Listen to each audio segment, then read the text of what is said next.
Sí.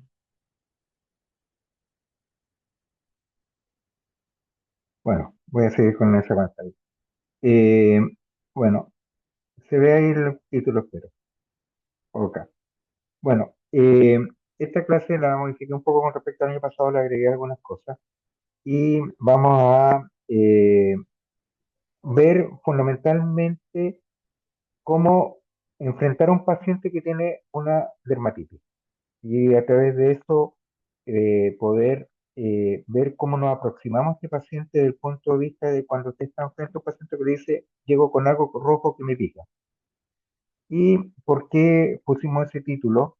Porque habitualmente, especialmente cuando ven niños que tienen algún cuadro como dermítico, habitualmente nos ponen que el paciente tiene una dermatitis atópica. Y la verdad las cosas que la mayor parte de las veces no son dermatitis atópicas. Y por eso el título, no todas las dermatitis son atópicas. Ya. Para eso lo primero que vamos a definir antes de entrar en materia es qué es lo que es la atopia.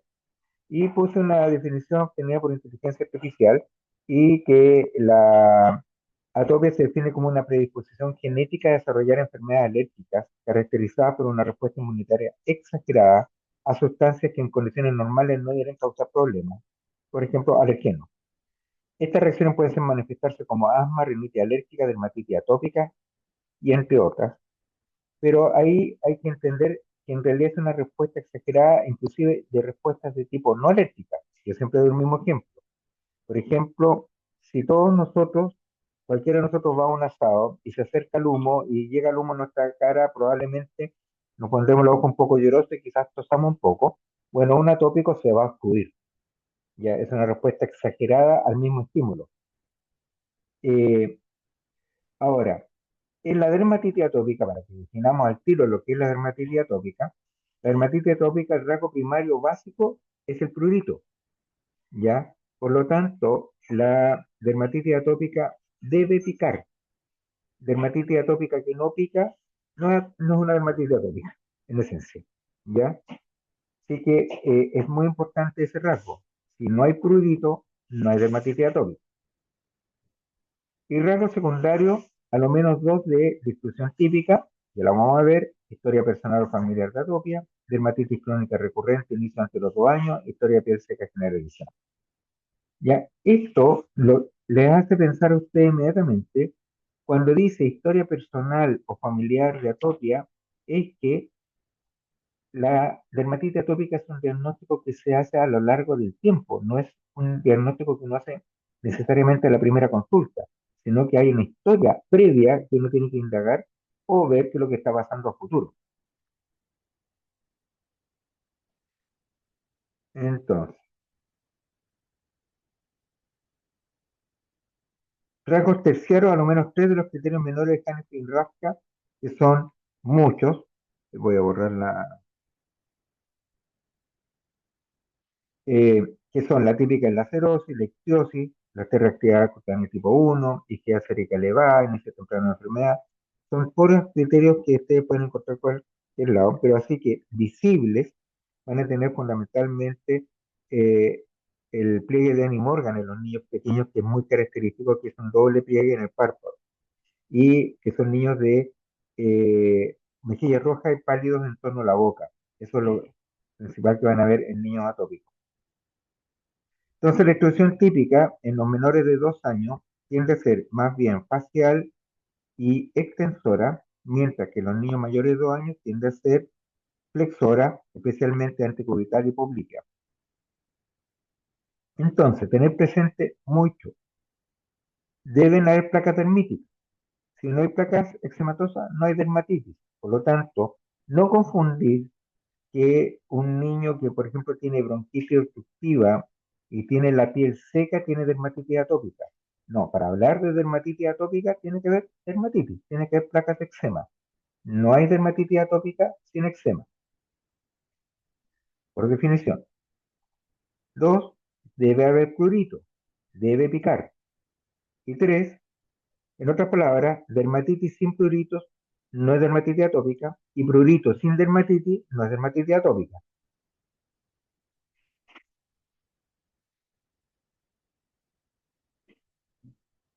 Mucho cuidado con un concepto que genera mucha confusión y genera muchas cosas y que se utiliza mucho y que hay que tener cuidado con él, que es el concepto de piel atópica. No, le dice, lo que pasa es que su niña tiene piel atópica.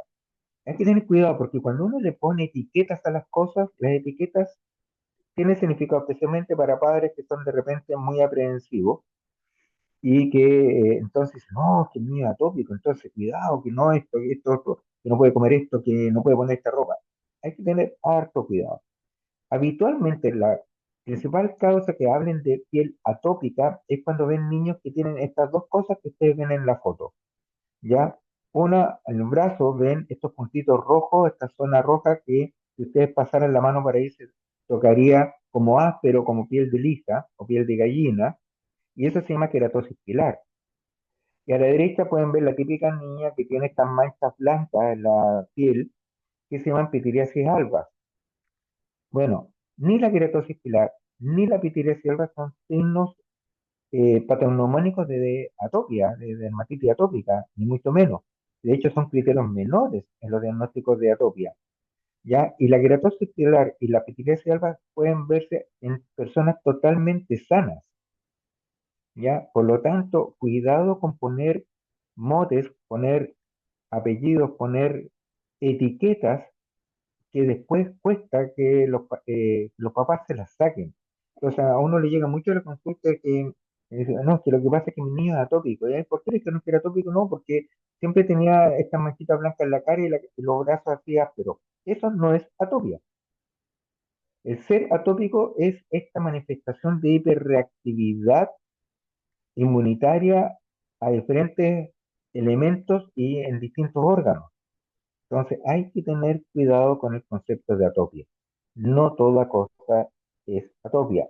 Es cierto que los atópicos habitualmente van a tener pitiriasis alba y van a tener queratosis pilar, pero no todas las personas que tienen queratosis pilar y pitiriasis alba son atópicos. Además, la mayor parte no lo son. Muy importante tener presente. En el correcto diagnóstico de una dermatitis, cualquiera, el 99% se basa solo en una buena historia y en un buen examen físico completo del paciente. Y cuando digo examen físico completo del paciente, es que se examinó su piel de la cabeza a los pies, aunque venga a consultar porque le salió una dermatitis en el lóbulo de la oreja. Elemento a considerar entonces en la anamnesis de cualquier paciente que consulta por una dermatitis. ¿Qué tenemos que ver? Tiempo de evolución. O sea, ¿qué le vamos a preguntar a ese paciente antes de examinarlo? ¿Cuánto tiempo lleva con esto? ¿Cómo empezó esto? ¿Empezó de a poco, simultáneamente? ¿Tiene otros síntomas? ¿Le pica? ¿Le duele? Identificación de gatillante. ¿Ha identificado cosas que usted note que lo empeoren? Antecedentes laborales, antecedentes cuadro alérgico a otros órganos, antecedentes de dermatitis de contacto y antecedentes de tratamientos previos. Lo vamos a ver cada uno de ellos. Entonces, tiempo de evolución, lo que ya les decía, le salió ahora, hace unos días, es que me salió hace tiempo. Entonces yo les pregunto siempre, para mí hace tiempo son 2 semanas, para usted, ¿cuánto es? Hay que tratar de ponerles un plazo, un tiempo, porque cuando dicen hace tiempo, para la persona puede ser hace tiempo, puede ser un mes, como puede ser 10 años. Pongámoslo entonces, tratemos de cuantificarlo.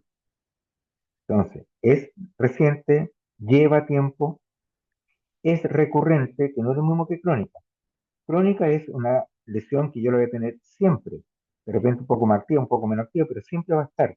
Recurrente es una lesión que aparece, desaparece quizás espontáneamente y vuelve a aparecer. Es estacional, me da en cierta época del año o me dan todo el año, desaparece espontáneamente, ¿ya? Por ejemplo, pregunta básica, cuando ustedes ven cuadro dermítico y no saben si es una dermatitis o un hongo va a desaparecer espontáneamente? No. Entonces, ya esa simple pregunta Me descarta, por ejemplo, si desaparece espontáneamente, sí, se me desaparece, pero por completo, sí, por completo, y después vuelve de nuevo. En el mismo lugar, no, puede cambiar. Ah, una lesión infecciosa no va a desaparecer espontáneamente, ¿ya? Forma de presentación. Las lesiones son simultáneas. Por ejemplo, me apareció una lesión y después me llené, pero ese después fue en el mismo día o poco a poco fue progresiva. Progresiva, ¿qué significa? Se me fue expandiendo desde un punto central y se me fue expandiendo por contigüidad, cambiaron de forma, es que eran al principio de una manera y después cambiaron a otra forma, síntomas asociados. ¿Le pica? Sí, ya. ¿Qué tanto le pica? Eh, no sé, pero a ver, del 1 al 10, ¿cuánto le pondría? No, es que me pica mucho. A ver, pero del 1 al 10, ¿cuánto le picaría? Me pica 10. Ya, le pica que no la deja dormir. No, si puedo dormir, entonces no es 10. ¿Ya? Entonces, tienen que tratar de cuantificarlo de alguna manera. Horario, si tiene picazón, le pica en la mañana, más en la mañana, más en la tarde, más en la noche, o da lo mismo. ¿Ya? Típicamente uno dice ya, pica más en la noche y todos piensan en sarna, pero ojo, hay muchas dermatitis que pican más en la noche y que no son sarna. El dolor, ¿tiene presencia de dolor? El dolor es punzante, es urente, tiene disestesia. Disestesia, acuérdense que es sensaciones raras, tener una sensación rara. O al revés, le salió esta lesión roja. ¿Le pica? No. ¿Le duele? No. ¿Siente algo? No. Ya. Ojo, entonces, raro. Si fuese una dermatitis, es muy raro que una dermatitis sea asintomática. Es muy poco probable que una dermatitis sea asintomática. Ya. Las psoriasis pueden ser asintomáticas. La lepra es asintomática. Ojo con eso. Simultaneidad con síntomas de otro órgano. Por ejemplo, ya, consulto porque me pican los párpados. ¿Se acompaña esto de congestión nasal? Identificación de gatillante. Siempre preguntar si es que el paciente le atribuye esto a algo. Por ejemplo, ¿lo asocia usted a algo? Si no, en realidad es que cuando yo comí mariscos, ¿qué me apareció? Ya, pensemos. ¿Y otra vez he comido mariscos? Si le ha aparecido o no. Ya, vamos a ver. ¿Esa relación se repitió en otra oportunidad entonces? Es que cada vez que como maní me enroncho. A ver, ya, bueno. ¿Y con otras comidas le pasa? Ha intentado evitar ese gatillante, o sea, al revés. Si usted evita ese gatillante, deja de tener el problema. Antecedentes laborales. Es trabajador de la construcción, trabaja con cemento, es trabajador que tenga que ver con contacto con níquel, es persona, por ejemplo, que hace cosas del hogar y tiene que usar mucho detergente, es una persona que hace aseo y trabaja con cloro, es una persona que está en contacto con vegetales, por ejemplo, trabaja en la agricultura o en criaderos de árboles, ¿ya? O trabaja, por ejemplo, eh, desmalezando, o por ejemplo, está en zonas donde haya mucho polvo, o se libere mucho polvo, o por ejemplo, viven cerca del mar y tienen eh, contacto con cosas marinas. Antecedente cuadro alérgico de otro órgano, por ejemplo, ¿tiene asma? Siempre hay que preguntar eso. ¿Sufre de asma? ¿Sufre de rinitis? ¿Ya?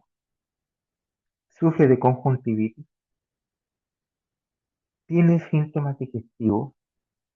Por ejemplo, una alergia muy frecuente es la alergia al gluten. Ustedes bien saben, la enfermedad celíaca. Pero pasa que la alergia al gluten puede dar una manifestación cutánea que es la dermatitis espetiforme. Y muchas veces nos ha tocado ver pacientes que tienen dermatitis espetiforme y por lo tanto es una alergia al gluten. Y si uno los interroga, dicen, no, toda la vida me han dicho que yo tengo colon irritable, y en realidad eran enfermos celíacos. Antecedentes de dermatitis y contacto. Por ejemplo, típicamente la dermatitis de contacto más frecuente en la humanidad es la alergia al níquel, ¿ya? Entonces, ¿qué uno les pregunta? ¿Tiene problemas con los aros de fantasía? ¿Se le enconan los aros de fantasía, como dicen ellos? ¿Tiene problemas con los botones de los jeans? ¿Tiene problemas con la etiqueta de la ropa? ¿La etiqueta de la ropa le pica? ¿Tiene problemas que la ropa sintética le pique? Por ejemplo, la ropa de polar, la ropa de stretch, la ropa de lycra. ¿Tiene problemas, por ejemplo, al tomar los cuchillos metálicos o al tomar las conservas? Ahí, antes de seguir, con respecto a eso que, por ejemplo, todo lo que nombré ahí son síntomas eh, que uno busca para alergia al níquel. El níquel tiene una particularidad. De hecho, el níquel es la alergia, la dermatitis de contacto más frecuente de toda la humanidad y es la primera que ustedes deben buscar. Y resulta que el níquel, para producir la dermatitis, necesita penetrar la piel. Y para penetrar la piel requiere humedad. De modo tal que cuando la piel está seca, no les pasa nada, no les pica, ni se inflama. Pero si empiezan a transpirar, empieza la picazón. Y es el clásico caso del niño que se despierta en la noche con picazón y llorando. ¿Por qué? Porque le pusieron un pijama de polar y la tela polar tiene un alto contenido de níquel. Entonces el niño le pone el pijama de polar y en la noche empieza a transpirar y se despierta rascándose y llorando. No se olviden nunca de ese detalle. Pregunten por el pijama, pregunten si usa pijama de polar y si transpira mucho el niño en la noche. Antecedentes de tratamientos previos. Eso es fundamental. ¿Tiene tratamientos previos indicados por médico? Sí. ¿Cuándo? ¿Cuándo se lo indicaron? ¿Por cuánto tiempo se lo indicaron? ¿Hasta cuándo lo usó? Y la pregunta que nunca debe faltar, ¿y lo sigue usando? Hay que tener mucho cuidado que muchas veces se indica, por ejemplo, betametasona o clotrimazol con betametasona, ¿ya? Entonces el paciente lo usa, qué sé yo, y viene y dice, esta cuestión me hace bien. Entonces cada vez que me sale un poquito me echo. Si ustedes no le preguntan dirigidamente si lo ha seguido usando, no les va a decir que lo sigue usando. Y tienen que ser muy incisivos en hacerlo, ¿ya? Porque el paciente habitualmente va a ocultar el hecho que no siguió una indicación.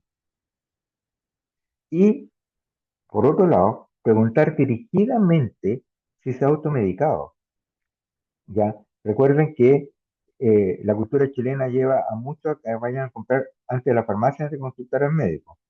¿Ya? Y en las farmacias venden, aunque está prohibido, venden libremente corticoides o clotrimazol con betametasona, que es en forma de barato. Y yo mismo estaba en la farmacia y he visto cómo gente esperando ser atendido y cómo le venden corticoides a los pacientes como si nada. Entonces, siempre hay que preguntar por qué. ¿Pero usted se ha aplicado alguna crema? No, nada. ¿Pero se echa cremas de este tipo? No, nada. ¿Pero se echó betametasona? Ah, parece que sí. O pregunten por mometasona, que también la indican mucho en la farmacia, ¿ya? Y también por clobetasol cada vez más lo indican porque es barato y en la farmacia simplemente lo están indicando y es un corticoide de alta potencia. Bueno, nos llegan muchos pacientes con clobetasol automedicados. Elemento a considerar en el examen físico de un paciente que tiene una dermatitis, o sea, ¿qué es lo que deben ustedes mirar? Todo lo que demostré anterior es el diálogo que deben tener con cualquier paciente que llega con una dermatitis, ¿ya? El otro día eh, leía la biografía de Gregorio Marañón, que era un médico español, y le preguntaron cuál, a su juicio, era el mayor avance en la medicina. Estamos hablando de un médico que, estamos hablando de los años 50, era profesor en la Universidad de Madrid, y él dijo la silla, que el principal avance de la medicina era la silla, porque le permitía sentarse al médico al lado del paciente y hablar con él. No hay que olvidarse de eso. Elemento a considerar en el examen físico. ¿Cómo es la lesión? El tipo de lesión. ¿Es una pápula? ¿Es una mácula? ¿Es una placa? ¿Es un abón? ¿Es un tumor? El color de la lesión. La ubicación de la lesión. La distribución de la lesión. Las lesiones secundarias que se generan. ¿Qué significa el tipo de lesión? Por ejemplo, la lesión es resumante, que es que bota líquido. Si una lesión es resumante, bota líquido, bota exudado, es porque es una lesión aguda. O puede ser una lesión liquinificada, que es una lesión entonces reseca. Liquinificada se ve siempre como si fuese un camino de adoquines, empedrado. Esa es liquinificación. El punto es que la liquinificación por sí sola pica. O es una lesión subaguda, que tiene entonces características de ambas. Por ejemplo, acá tenemos, esta es una placa típica de una dermatitis atópica antecubital, en que tenemos liquinificación clara, ¿ya? Pero además se ven zonas agudas, zonas que están exudando, ¿ya? Entonces hay compromiso tanto agudo como crónico. O puede tener vesículos o ampollas, por ejemplo acá, en una palma en que tenemos múltiples vesículas y probablemente acá una ampolla, que es la típica de una dermatitis eh, vesicular de las palmas, o más conocida como disidrosis. O si las placas tienen forma, si tienen forma de anillo, polimorfa, circinada. Por ejemplo, esta es una placa en forma redondeada y esa es una placa numular. Numular viene de numismática, numismática viene de moneda, ¿ya? Porque tiene una forma de moneda. Entonces es un eczema numular.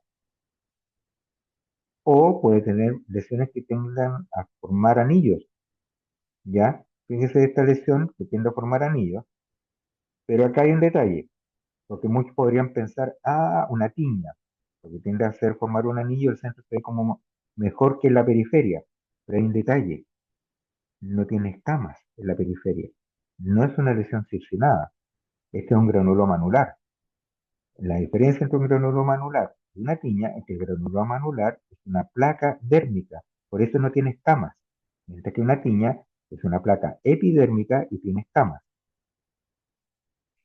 O por ejemplo acá, que acá pueden ver claramente una tiña en que se ven, en que tiene estas lesiones que son circinadas, en que el centro está como sano, la periferia está activa y lo que vemos entonces son escamas en la periferia. ¿Se dan cuenta de la diferencia con la anterior? Esta sí es una tiña, ¿ya? O las lesiones son polimorfas, por ejemplo acá, en que esta es una reacción a medicamentos, esta es una rama, tenemos lesiones tipo tarjetoides, ¿ya? Esto no es una tiña. O el color de la lesión, los distintos tonos de rojo, no es lo mismo un rojo brillante que un rojo violáceo, o los distintos tonos de café o negro que puede tener la lesión, o los distintos tonos blanquecinos. A todo esto, cuando vean lesiones blanquecinas, ¿ya? La pregunta que se tiene que hacer, ¿cuán blanco es el blanco? En otras palabras, si la lesión blanquecina que ustedes están viendo es más blanca que su color natural, el color natural del paciente o la paciente. ¿Y cómo saben cuál es el color natural de la paciente o el paciente? Es que tienen que ir a ver una zona que nunca haya recibido sol, ¿ya? Esa es la única forma. En el caso de las mujeres adultas, siempre vamos a ir a examinar la zona submamaria, o la zona de la mama, pero la parte de los cuadrantes inferiores, no submamaria, en realidad los cuadrantes inferiores de la mama, asumiendo que nunca he hecho doble, ¿ya? En un hombre, lo vamos a ver probablemente en glúteos. ¿Por qué las mujeres no vemos en glúteos? Porque muchas veces usan trajes de baño muy rebajados y sí han tomado sol. Entonces, siempre vamos a ir a buscar la zona que nunca haya tomado sol, ¿ya? Y ese es el color natural de la persona. ¿Por qué es útil? ¿Se acuerdan de la foto que vimos de las que tiré hacia algo al principio, la niñita que tenía esa mancha blanca en la mejilla? Ahí ustedes le tienen que decir a la mamá, le muestran la mancha blanca y le muestran la zona de una zona no que no haya tomado sol, por ejemplo, en niños pequeños habitualmente glúteos, le dicen, fíjese, es el mismo color. Entonces le tienen que decir, en realidad la mancha no es lo blanco, la mancha es lo tostado. Y yo no le puedo borrar las manchas blancas porque la blanco es su color natural. Es la única manera que ustedes le expliquen al paciente por qué no se le van a borrar las pitiquias de alba, se le van a borrar cuando se destueste, en invierno, ¿ya? Entonces es muy importante explicar eso al familiar, a la mamá, porque si no, ¿cómo le explican que la niña las manchas no son los blancos? ¿Ya? Bueno, tienen que comparar con el color natural. En cambio, en un vitiligo, la mancha es un blanco absoluto, es un blanco albo, total, es una ausencia total de color, es más blanco que su color natural, ¿ya? La otra diferencia entre un vitiligo y una pitiliasis alba son los márgenes, los bordes de la lesión. En un vitiligo, los bordes van a ser nítidos, uno los puede dibujar con un lápiz, se llaman bordes cartográficos. En cambio, en una pitiliasis alba, los bordes son difusos, ¿ya? Los tonos grises azulinos. Los tonos grises azulinos son siempre reflejos de reacción medicamentosa fija. Siempre hay que tenerlo presente. Ubicación de la lesión. ¿Dónde tiene la lesión? ¿La tiene, por ejemplo, en zona extensor? Por ejemplo, ¿lo tiene en el dorso de las manos? ¿O lo tiene en las palmas? ¿Ya? ¿Dónde no la tiene? Por ejemplo, cuando tienen personas que se rascan mucho y tienen lesiones como tipo plúrigo y se rascan todo el cuerpo y son desesperados y muy nerviosos, etcétera. Fíjense, siempre vayan a buscar la espalda. Tienen que examinarle la espalda, no tienen que examinarle solo donde el paciente les dice que tiene lesiones. Tienen que ir a buscar todo el cuerpo. ¿Por qué? Porque les puedo apostar que ese paciente no tiene lesiones en el dorso medio. ¿Y por qué no tiene lesiones en el dorso medio? Porque no puede llegar con las manos ahí. Entonces la pregunta que es primero, ¿la lesión o el rasquido? Porque si no tiene lesiones en la zona donde no se puede rascar, es porque las lesiones son secundarias al rasquido y no al revés. Entonces, tan importante ver dónde tiene lesiones, es importante ver dónde no tiene lesiones. Otro ejemplo clásico, la persona llegó con una dermatitis de la cara, del cuello, parte del escote, pero la zona cubierta por la ropa no tiene lesión. Bueno, entonces lo más probable es que tengamos una persona que le llegó una cosa del ambiente, por ejemplo, que se le impregnó en la piel y reaccionó, o tiene una condición que la hace más susceptible, por ejemplo, a la radiación ultravioleta. ¿Ya? Entonces, ¿dónde tiene lesión? Donde no tiene lesión. Relación con contacto. Ejemplo típico, los aros. ¿Ya? Si tiene la oreja, el olor de la oreja inflamado y ahí se pone aro, obvio, eso es dermatitis de contacto. Pero hay otras que no son tan obvias. Por ejemplo, las personas que llegan con inflamación en los costados del cuello, especialmente como de detrás de la oreja y toda la parte lateral del cuello a ambos lados. Y suelen ser como lineales. Bueno, pregúntele si usan perfumes florales. ¿Ya? Porque si usan perfumes florales, esos reaccionan con la luz solar y pueden manchar la piel. La distribución de la lesión. La lesión es lineal, la lesión sigue un patrón anatómico, que no es lo mismo. Y ahí hay que fijarse. En la piel, las únicas líneas que son naturales son los dermatomas y las líneas de Blasco.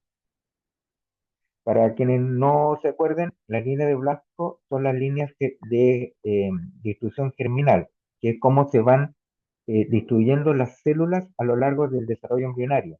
Entonces, una célula que está en una punta de un dedo es porque está nieta de una célula que está en el hombro. Entonces tenemos familias germinales y siguen una línea que son arremolinadas. Esas se llaman líneas de Blasco. Entonces, las lesiones lineales naturales en la piel son o dermatométricas o son líneas de Blasco. Si una lesión es lineal que no siga ese patrón, es porque es provocada, ya sea en forma accidental, por ejemplo, típicamente cuando la persona tiene una fitofotodermatitis, que es una dermatitis por contacto con una planta que reacciona con la luz solar, la más clásica de todas, el litre, la persona roza la planta. Entonces, al tener un roce, se va a ver como una línea donde pasó el roce, y esa línea no va a seguir una línea hematométrica, y eso es muy importante, porque esas lesiones pueden ser ampollares, y muchas personas lo confunden entonces con herpes zóster, pero el herpes zóster va a seguir la línea dermatométrica, no una línea que va para cualquier lado, ¿ya? Entonces, ese simple hecho del examen físico les va a cambiar el diagnóstico, ¿ya? O son lineales porque me rasqué y me pasé a llevar. O sea, yo tenía una lesión acá y me rasqué, entonces es lineal porque me rasqué. No va a seguir una línea entonces natural, sino una línea provocada. ¿Es unilateral o es bilateral? Por ejemplo, típicamente llega el diagnóstico herpes zóster y la paciente tiene lesiones en ambos lados. Si tiene en ambos lados, no es un herpes zóster, porque el herpes zóster va a ser siempre unilateral. Un herpes simple va a ser siempre unilateral, ¿ya? Entonces, si es bilateral, descarten inmediatamente la patología estética, porque llegan muchos así, ¿ya? Son zonas extensoras, flexoras o ambas, ¿ya? Zona extensora en adulto, uno va a pensar en psoriasis, una flexora no va a pensar, por ejemplo, en dermatitis atópica. Comiso palmo y plantar, pregunta que es importante. ¿Produce lesión en palma y planta? No es irrelevante. Y tiene instrucciones típicas, por ejemplo, tiene lesiones que son progresivas y si uno lo ve a lo lejos parece un arbolito de Navidad, especialmente en la espalda. Que situación en la Navidad es sinónimo de pitiriasis rosada. O si tiene lesiones secundarias, por ejemplo, si tiene escamas o tiene costras. ¿Recuerdan la diferencia entre escama y costra? La escama es la capa córnea que se desprende y queda media pegada. Entonces es del epidermis. En cambio, la costra es el secado de exudado sanguíneo en la piel. Eso es una costra. Esa es la diferencia de una costra con una escama. Escoriaciones significa me raspo. Tengo escoriación, si me raspo, significa tanto que me raspo. O si tengo erosiones, o si tiene úlceras. Y eso da un tema para una clase entera. Úlceras, si tiene heridas. Pero sí les quiero decir una sola cosa. Úlcera que no sana en un mes, o se biopsia o se deriva. Tengan mucho ojo con esos pacientes que están en curaciones, pero por años con enfermería, y que nadie se dedicó a pensar, oye, qué raro que lleve 6 meses en curación y no mejora, sino que empeora. Y especialmente tengan mucho ojo con dos situaciones: úlceras que se expanden no dolorosas, pueden ser tumorales, o úlceras que se expanden cada vez que le hacen curaciones y son muy dolorosas. Eso es un pioderma gangrenoso. Entonces tengan cuidado con esos pacientes que dicen, que es úlcera venosa crónica, y vamos haciendo la curación avanzada a la enfermera. Úlcera que no mejora en un mes, o la biopsia o la deriva. Entonces, mucho cuidado en la larga, después de ver esto, confundir otros procesos inflamatorios con dermatitis atópica. Por ejemplo, el plúrigo.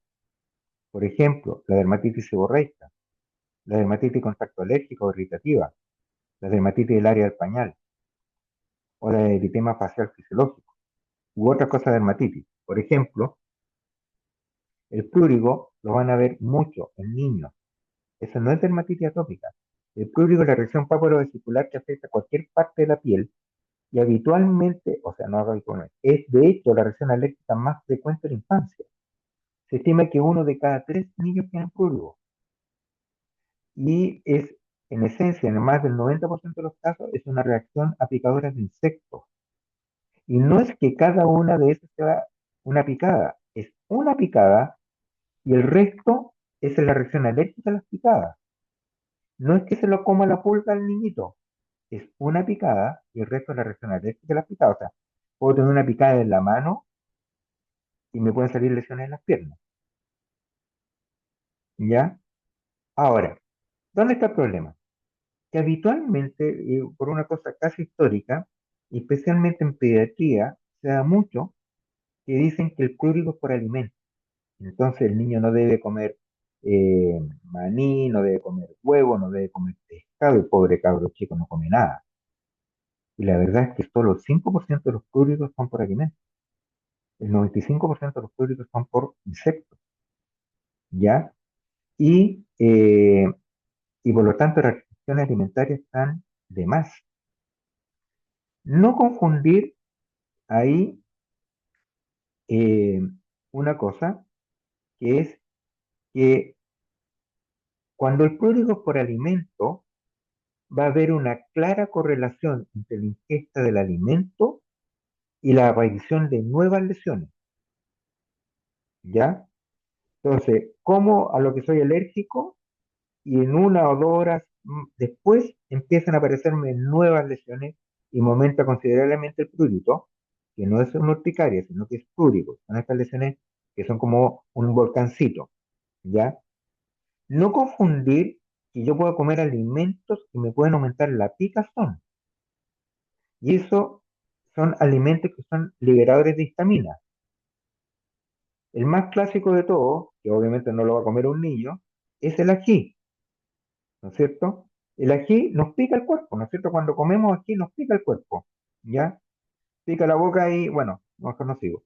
Pero el punto es que, ¿por qué nos pica el cuerpo? ¿Porque somos alérgicos al ají? Nadie va a decir, no, si me pica el cuerpo es que sea alérgico al ají. No. ¿Por qué nos pica el cuerpo? Porque el ají es un potente liberador de histamina, ¿ya?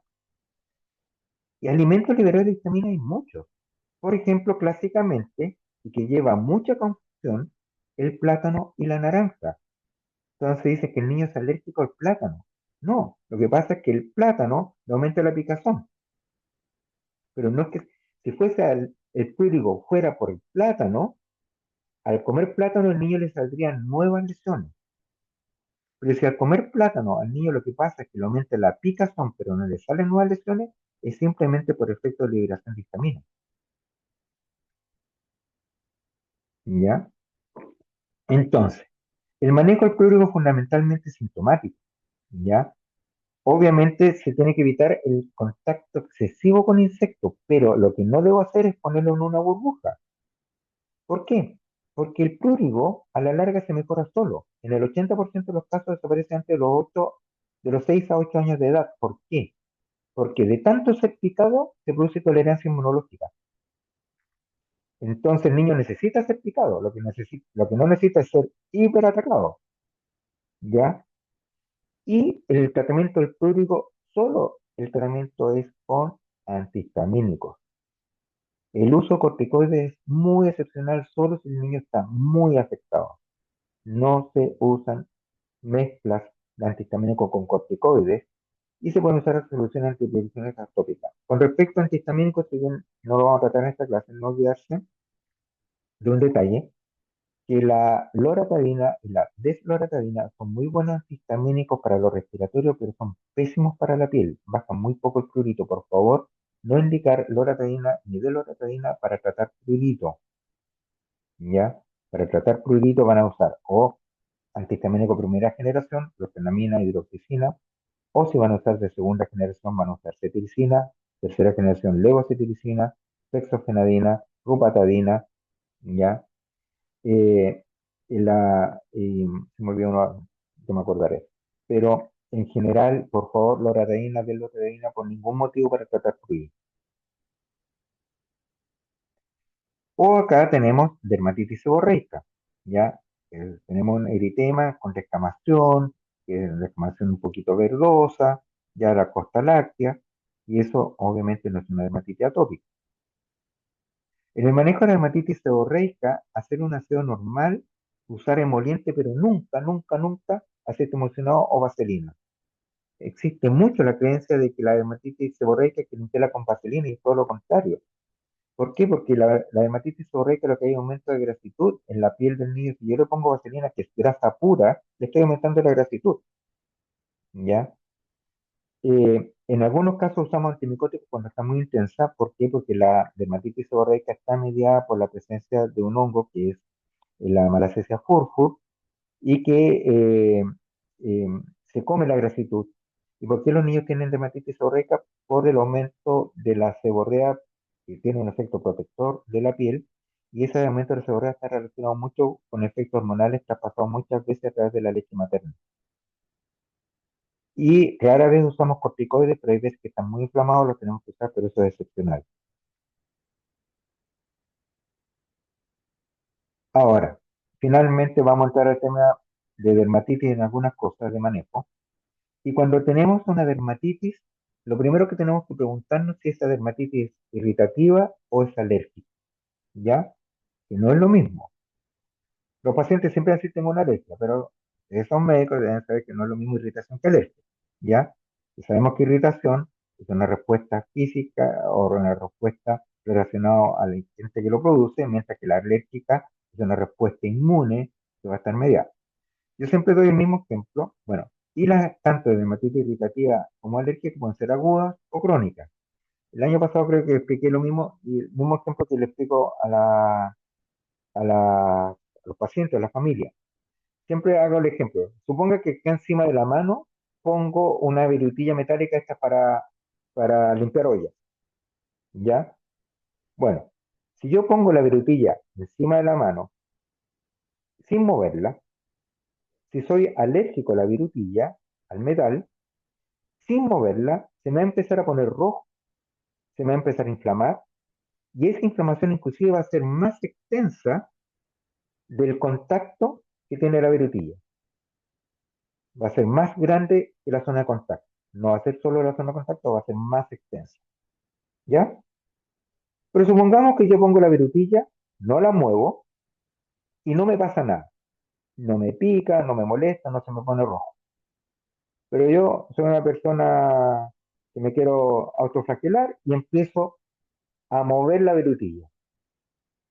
Y la empiezo a mover, la empiezo a mover, la empiezo a mover, la empiezo a mover. ¿Qué va a pasar? Obviamente, se me va a inflamar la piel. Se me va a poner roja, inclusive se me va a dañar, se me va a abrir. Pero ¿cuánto se me va a dañar y cuánto se me va a abrir? Tanto como yo estuve moviendo la virutilla. ¿Dónde? Exactamente en el lugar donde moví la virutilla, no más allá de eso. ¿Qué tan intenso va a ser? Tanto como tuvo el contacto. Por lo tanto, va a tener la intensidad, va a tener directamente relación con el contacto y la intensidad del contacto. Eso va a ser irritación, ¿ya? Por dar un ejemplo ya caótico, si me cae una gota de ácido sulfúrico de una quemadura, ¿cuánto va a ser la quemadura? Tanto como sea la gota del ácido sulfúrico. Se me hace una dermatitis por eso. Es que soy alérgico al ácido sulfúrico por ningún motivo. Simplemente hice una reacción irritativa, en este caso una quemadura química.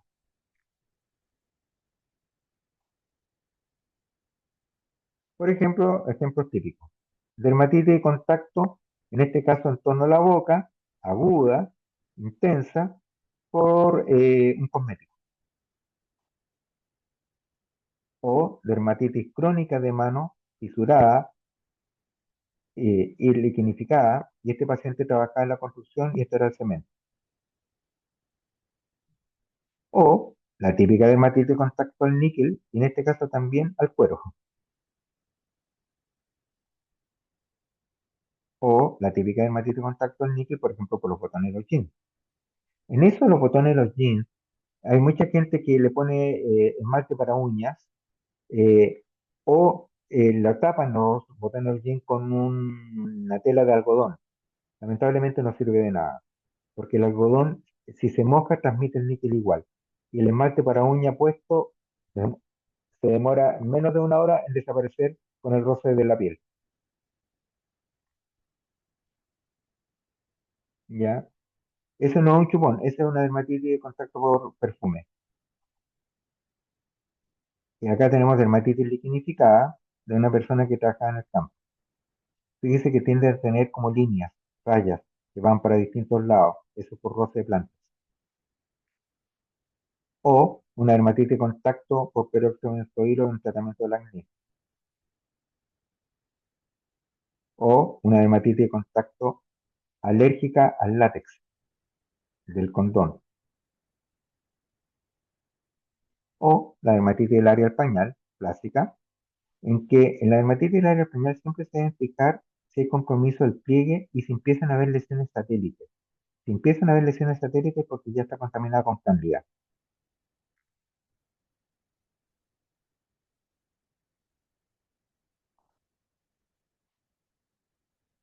En la dermatitis del área pañal, entonces la mayor parte de las dermatitis son dermatitis de tipo irritativas, pero después de 3 días ya se contaminan con cándida. Por lo tanto, debo tratar tanto la irritación con un corticoide como después también la infección micótica con un antimicótico, ¿ya? Pero no se usan por el mismo tiempo, por lo tanto no voy a usar clotrimazol con betamethasona, para poner betametasona, que es un corticoide de alta potencia, en una zona oclusiva, porque tiene el pañal, es pero fatal para la piel del niño. Por favor, nunca van a poner betametasona en la zona del área pañal. A lo más hidrocortisona o fluticasona. Y después seguirán, pero esto lo van a usar por 7 días. Y después seguirán con un antimicótico, ya, y ese lo van a usar por un mes. Por lo tanto, no usen mezcla. Y acá otra cosa que es un motivo de mucha consulta y mucha confusión. El niñito con la cara roja. El niñito entonces tiene alergia al sol. Ya. Y la verdad es que las cosas es que los niños usan las mejillas como un verdadero radiador. Es su forma de controlar la temperatura de la sangre. El cuerpo cuando tiene calor tiene que hacer pasar la sangre por la piel para que se enfríe. En los niños son sus mejillas. Entonces, ¿cómo diferenciarlo de una alergia al sol, de una alergia fotoactivada? Muy simple. Primero, toque la mejilla o está caliente. Segundo, refresquele la cara, bájale la temperatura con agüita fresca y se dan cuenta que va a bajar el rojo. Y nunca va a ser una dermatitis, es simplemente la piel está roja. Ojo que cuando hace mucho frío también la piel se pone roja por controlar la temperatura de las mejillas por parte del cuerpo. ¿Ya? Entonces, diagnóstico diferencial de cara roja. En los niños, el eritema facial fisiológico por lejos, la dermatitis atópica, el eritema infeccioso, o sea, quinta enfermedad, el signo del cachetazo, reacción a medicamento, ojo, con la famosa alergia a amoxicilina. ¿Cuántos niños les tocan a ustedes que le dicen el niño es alérgico a la amoxicilina? ¿Ya? La verdad es que el 99% de esos casos nunca fueron alérgicos a la amoxicilina. Hay que recordar que cuando se da amoxicilina en ciertos cuadros virales, se produce un exantema, que no es una alergia. Así que ojo con decir que son alérgicos a la amoxicilina cuando son niños que al dar la amoxicilina se enroncharon. Ese no es una alergia a amoxicilina, es simplemente exantema cuando dieron amoxicilina a un niño que no tenían que darle amoxicilina. Dermatitis por alergeno, obviamente, y la fotodermatitis, que es cuando yo tengo una reacción fotológica. Ahora, en los adultos, la cara roja, la causa más frecuente va a ser la rosácea, la dermatitis de contacto, especialmente cosméticos, perfume y plantas, la reacción de medicamentos, ojo con la hidroclorotiazida, mucho ojo. Las tetracinas se usan poco, nosotros usamos mucho en dermatología, pero la hidroclorotiazida es altamente frecuente que cause fotoalergia. La mesenquimopatia, obviamente, la dermatomyositis, lupus sistémico y la fotodermatitis, pero persona adulta que tiene mejillas rojas, lo primero que tiene que pensar no es lupus, es rosácea.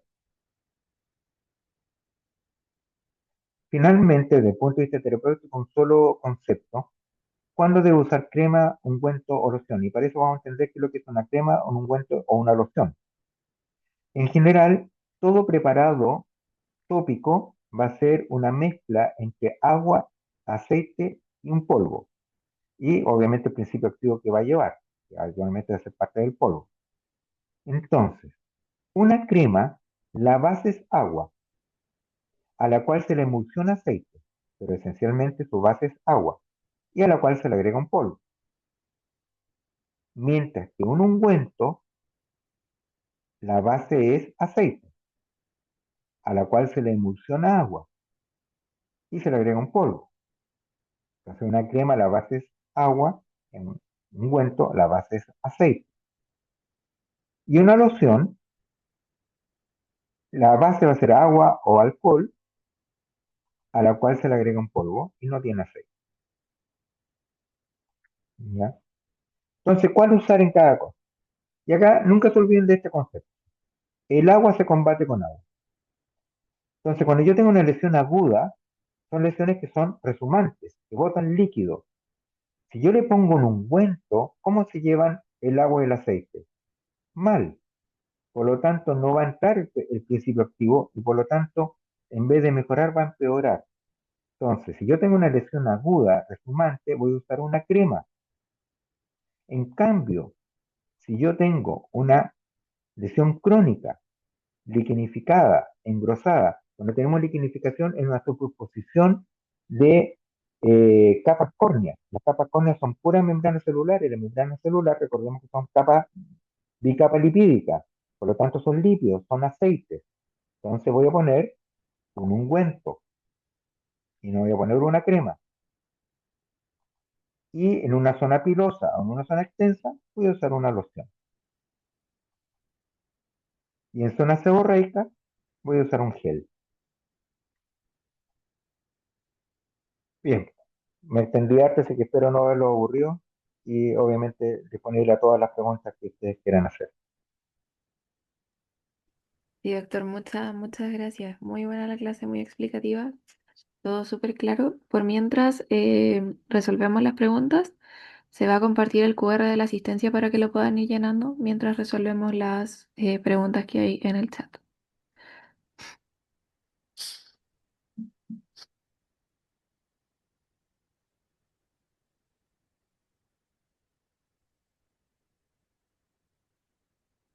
Muy bien.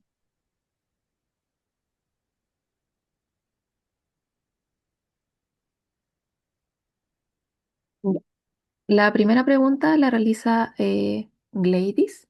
Dice, ¿el tratamiento de la dermatitis del pañal se inicia con ambos medicamentos, corticoides y antimicótico, o solo si sospechamos de candidiasis?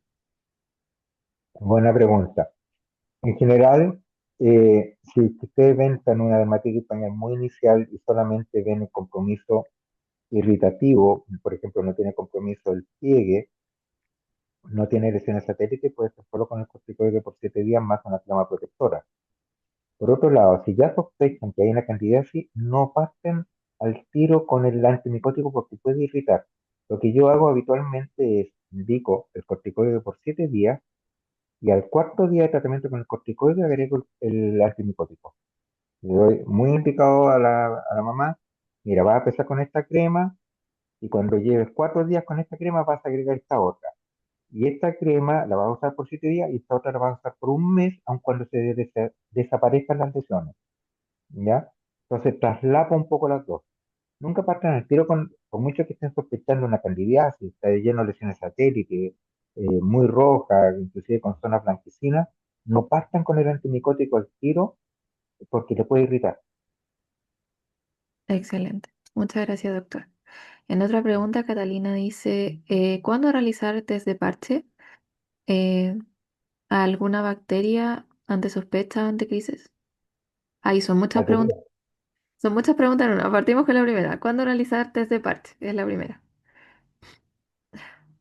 A ver, ¿cuándo regresar test de parche? Cuando uno no tiene claro el contactante. Por ejemplo, si ustedes anamnéticamente, claramente, por ejemplo, tienen, si la persona tiene una dermatitis contacto al níquel, ¿para qué van a hacer un test de parche si lo tienen claro?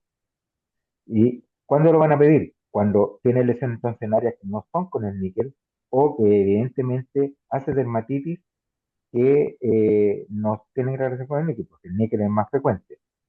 Entonces, cuando usted tiene sospecha de dermatitis de contacto, no urticaria, dermatitis de contacto, ¿ya?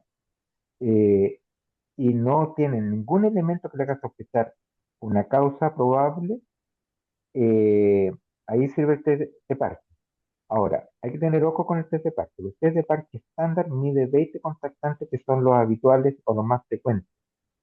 Sin embargo, cuando la cosa se pone un poco compleja, ya, en realidad el test de Parques tiene que ser dirigido y existen test de Parque, existen baterías accesorias de test de Parque con más de 200 contactantes y son dirigidos e inclusive se pueden preparar contactantes especiales. Así que hay que tener ojo porque uno tiene una sospecha de algo que no está dentro de la batería habitual y se puede preparar especiales.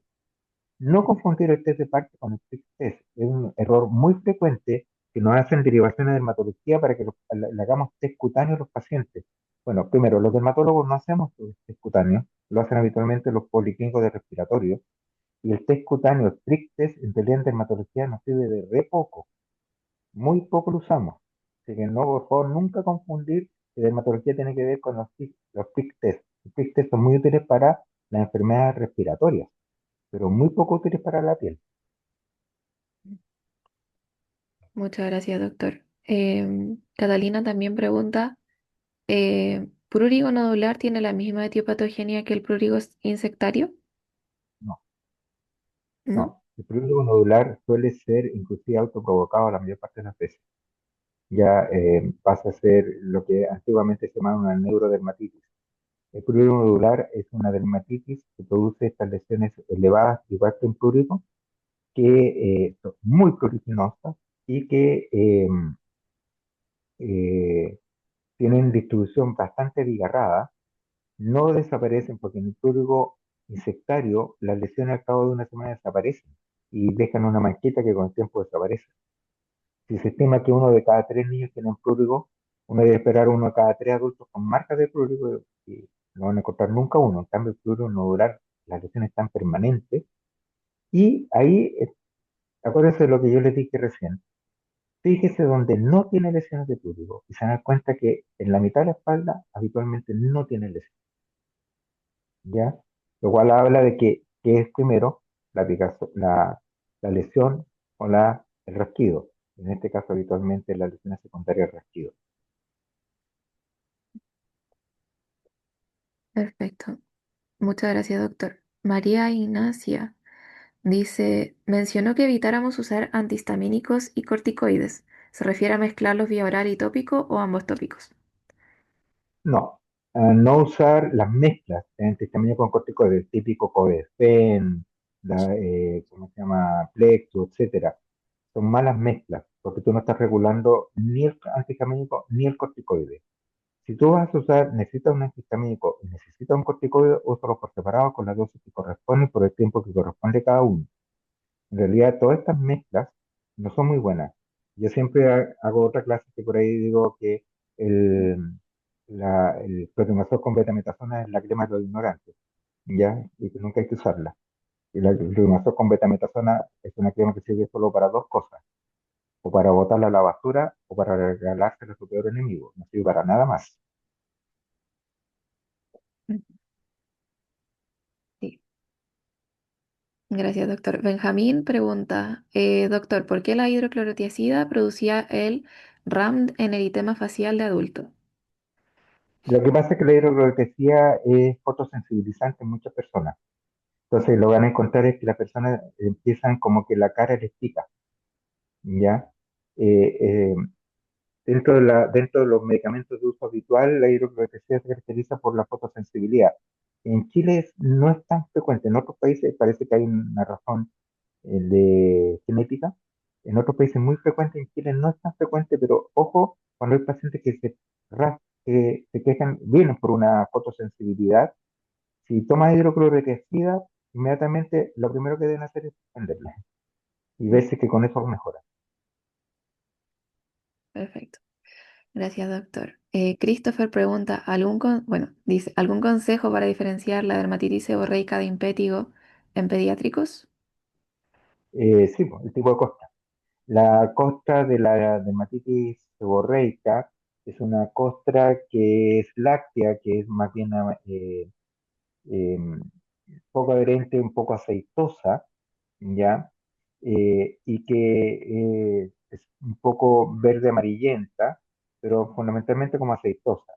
Mientras que la costra del impétigo es una costra clásicamente mielicérica, no melicérica, mielicérica, porque el nombre viene de la miel, que tiene el aspecto de un serum de la miel, y por eso es una costra que es amarilla miel, y tiene ese aspecto de miel, y va a estar, es irregular, no es una escama, porque en la dermatitis seborreica es una escama costra, en cambio en la dermatitis, perdón, en el impétigo es una costra propiamente tal, no tiene escamas. Perfecto. Un asistente pregunta, ya dijo muy buena las clases, muchas gracias. Dijo, me quedó una duda, ¿cuáles son las lesiones en la dermatitis? ¿Placas, máculas? Y también me quedó una duda de por qué se debe preguntar por la automedicación con cremas. ¿Eso puede predisponer a mayor dermatitis u otras lesiones en la piel? Sí, varias cosas.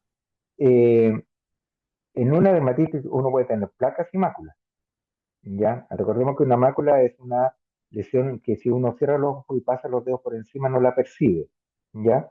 En cambio, una placa la voy a percibir porque una placa es un conjunto de pápulas, esa es la definición, ¿ya? Ahora, ¿por qué preguntar por las cremas previas? Porque te cambian el aspecto, primera cosa. Porque tú dices, oye, estoy viendo una lesión, pucha, pero esta cuestión está rara. Tiene así como un borde, pero no lo tiene, qué sé yo. Si tú no le preguntas dirigidamente si está una crema, puede ser perfectamente que esa persona en realidad tenía una tiña, pero está incógnita porque se puso un corticoide, ¿ya? O viceversa. eh, Tenía una dermatitis un poco infecciosa, se puso un corticoide, como que se aplacó y después volvió a ser más intensa. Entonces es muy importante qué cosas ha usado antes. Obviamente, además, con respecto a la cara, el uso cosmético es obligatorio preguntar qué tipo de cosmético utiliza. Ahora, con esta cuestión del skincare, ni les digo cómo llegan cuestiones, cabros chicos, y se han echado 20 cuestiones, han gastado un dineral y se hacen por la cera. Pucha. Gracias, doctor. Otro asistente Ya, pregunta, otra clase el skincare, porque eso me tiene ya sobrepasado. estaría bueno.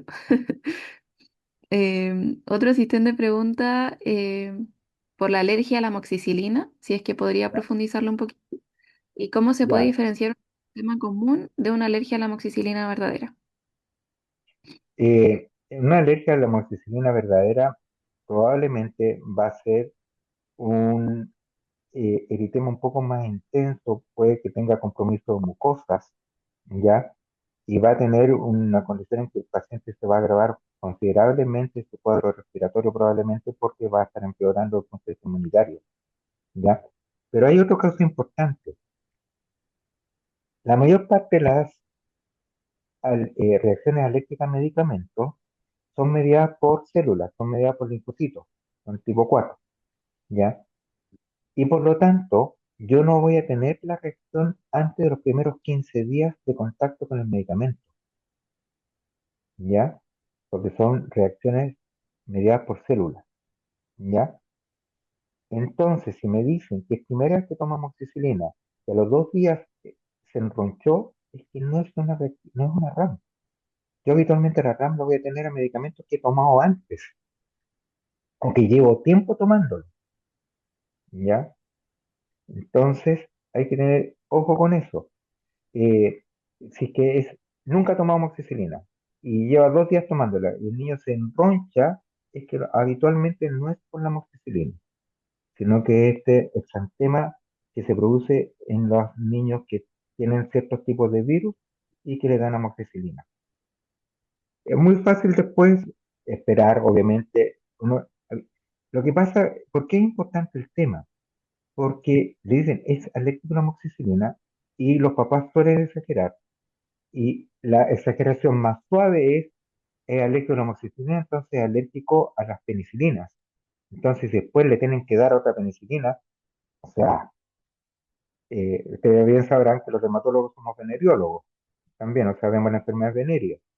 Y la cantidad de personas que cuando llegan con sífilis le tenemos que poner benzatina, como le tienen pánico a las inyecciones, dicen, no, yo soy alérgico a la penicilina. ¿Pero por qué alérgico a la penicilina? Porque cuando niño me dijeron que me trinché con amoxicilina.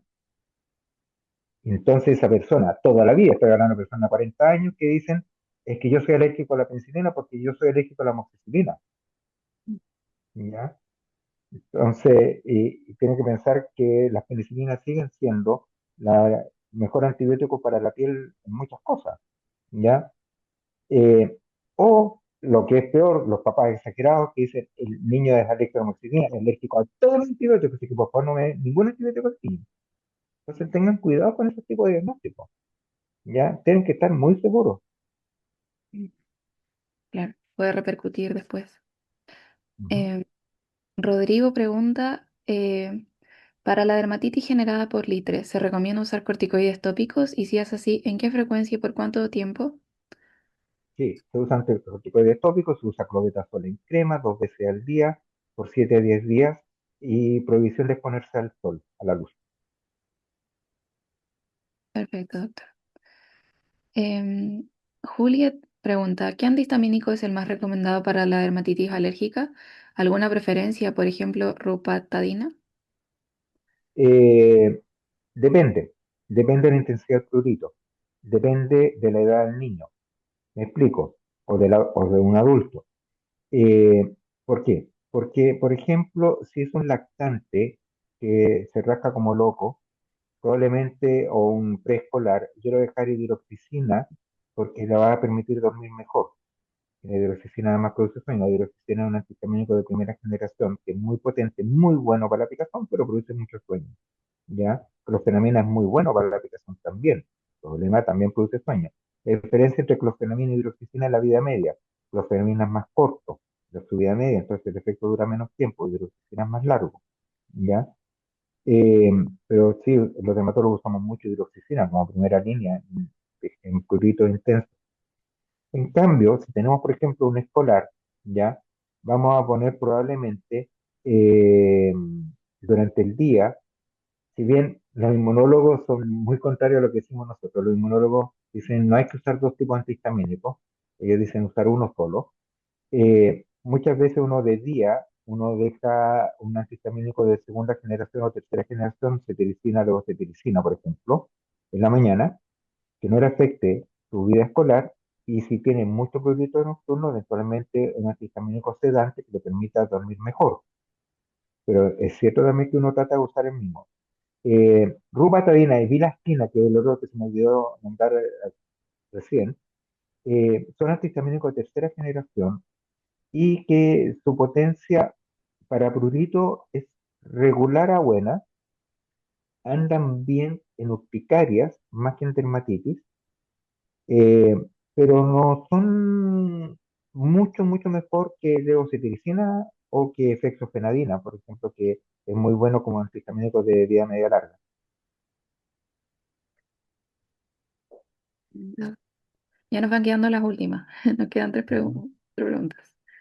Em, Dice un asistente, ¿por qué en zonas extensas se ocupa loción? No me quedó claro, tampoco me quedó claro qué se ocupa la dermatitis seborreica ni el gel. Como, Ya. Eh, la, a ver, ¿por qué se usan lociones? Porque son más fáciles de expandir, ¿ya? Entonces vamos a, ojo, que hay lociones de distintos tipos. No vamos a hacer una, por ejemplo, una loción en base alcohólica en una dermatitis aguda, le va a arder hasta el alma. No, tiene que ser una loción acuosa. Entonces, por ejemplo, ya tengo una dermatitis de zona extensa que tengo que esparcir harto, probablemente voy a hacer una loción, por ejemplo, hidrocortisona al 1% porque es más fácil de esparcir.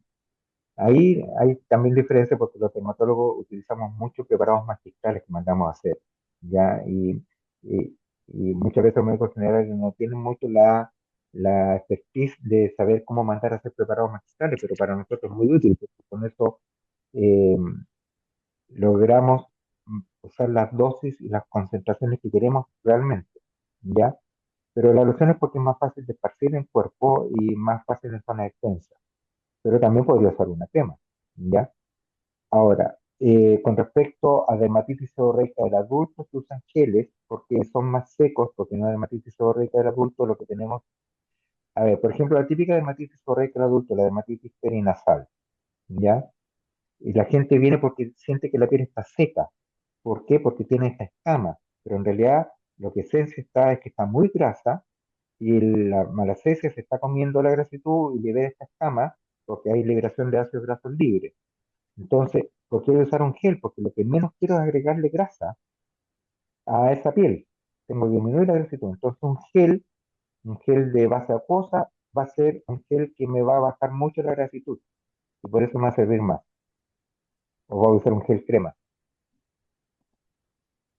Muchas gracias, doctor. Con la penúltima pregunta vamos ahora. Christopher dice, ¿qué tan usual es la taquifilaxia con corticoides tópicos por automedicación? Más que con corticoides, con antihistamínicos. Ya los antihistamínicos producen un poquito más de taquifilaxia que los corticoides. Con los corticoides, antes de taquifilaxia, vamos a tener atrofia cutánea por mal uso, ¿ya? Y la atrofia cutánea por corticoides existe, o los efectos versus corticoides, como por ejemplo acné esteroidal, lo vemos muy seguido por mala indicación de corticoides, Mm. ¿ya? Pero taquifilaxia por corticoides baja. Lo que sí, con antihistamínicos se ve, pero no es tan rápida. Eh, Uno puede usar antihistamínicos con mucho tiempo, y lo otro es que las dosis de antihistamínicos, por ejemplo, en urticarias, antes de cambiar antihistamínico uno tiene que llegar a cuadruplicar la dosis de antihistamínico antes de decir que no sirve. Cuadruplicar. O sea, cuando nos llegan que fracasó tratamiento con levocetirizina, 5 miligramos en la mañana, es que nos reímos, porque las dosis en urticaria pueden llegar a ser 20 o más miligramos. Mm. Muchas gracias, doctor. Y la última pregunta es de Karen. Dice, ¿qué corticoides se deben ocupar en la dermatitis del pañal y por cuánto tiempo? Hidrocortisona en crema o, si muy intenso, fluticasona en crema. ¿Por qué me gusta la fluticasona a mí? Va a sonar muy feo porque es cara. ¿Y por qué me gusta que sea cara? Para que no la sigan comprando. Eh, en cambio, betamethasona nunca.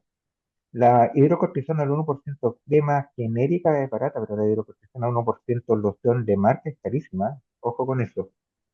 Ya, pero si ustedes están en atención primaria, están en consultorio, van a tener hidrocortisona al 1% en temas, deberán tenerla, pero tienen que ser muy reiterativos, tienen que ser catéter los pacientes. Yo les pongo la receta en letra mayúscula, por ejemplo, ya, hidrocortisona al 1% crema, aplicar 2 veces al día, no en cada muda, ya, por 7 días en el área afectada, y le pongo con mayúscula y no repetir, y no volver a usar. Y de hecho, cuando llegan a la consulta, no, qué sé yo, 2 años después, me dicen, o cualquier otra cosa que yo le indique, no sé, pues, clobetasol. Y dicen, no, sí, que en realidad, como me hizo tan bien, lo seguí usando y lo uso un día, doctor, si lo uso un día, pero un día a la semana. Y yo le pongo y le digo, y le muestro la receta y digo, ¿qué parte de y no repetir no entendió? ¿Ya? Porque el uso intermitente de corticoides es tan dañino o más dañino que seguir usando en forma continua. Perfecto, doctor. Muchas gracias por su tiempo, muchas gracias por sus Ya, explicaciones tan claras, por sus ejemplos. Fue una clase muy buena, así que nuevamente muchas gracias por participar en el curso por segundo año. listo. Gracias a ustedes, que estén muy bien. Y muchas gracias. Nosotros ahora vamos a seguir con un sorteo. Un sorteo de un set de flashcards de Negrinotitas. Así que para que estén atentos, que no se desconecten todavía, nos queda todavía el sorteo para todos los que estén presentes.